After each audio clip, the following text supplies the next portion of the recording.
All right, so thoughts are free flowing when I'm driving, it appears. And I got quite a few views on the last one, so I got another story to tell you. Hear all the time about, you can hear it through clients that maybe are first time buyers or whatever, that someone said, don't pay points. And you know what? It could be good, it could be bad. I guess it depends on who, or what kind of loan you're doing and where you're at in the situation. But it's important to know what are points, okay?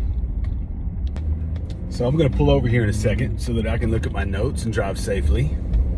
But what we're gonna do is we're gonna say you're trying to get a mortgage loan for $450,000, okay? That's the loan amount. And we're gonna use an estimated interest rate of 6.5%. We're gonna come up with a payment 6.5% on 30 years. It's important you know, I'm not quoting an interest rate. You may get this video years from now and rates could be at 3% or they could be at 10%. So I'm not quoting an interest rate, but we're gonna use 6.5% on a $450,000 loan.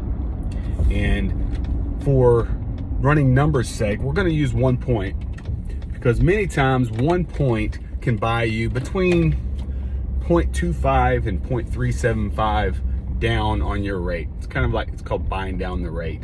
So that's the numbers we're gonna use. Okay, now that I'm stopped. So 1 point is gonna be, the way you calculate that in dollar figure is it's 1% of the loan amount. So if you're buying 1 point, that's gonna be $4,500, correct? Let's say in this scenario, that's gonna buy your interest rate down 0.375%. So at 6.5%, your payment's $2,844. Okay, when you buy it down to 6.125%, it goes down to $2,734. That's a savings of $110 monthly. Okay, now we're trying to look at a good break-even point, or your makeup point, whatever you want to say. And if you do the math, that means if you're in the house for 41 months or 3.5 years, you make that money up. So the important thing to know about buying points is you really want to know how long you're going to be in the home. You know, I always think, you know, if you're going to be in the home less than 5 years, you might double think about it, unless it makes a whole lot of sense.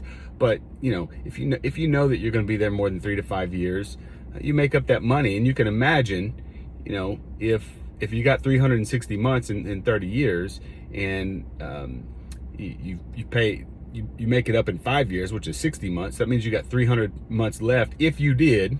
And almost nobody keeps a house for 30 years, but there's some that do. I don't know where they're at, but they do.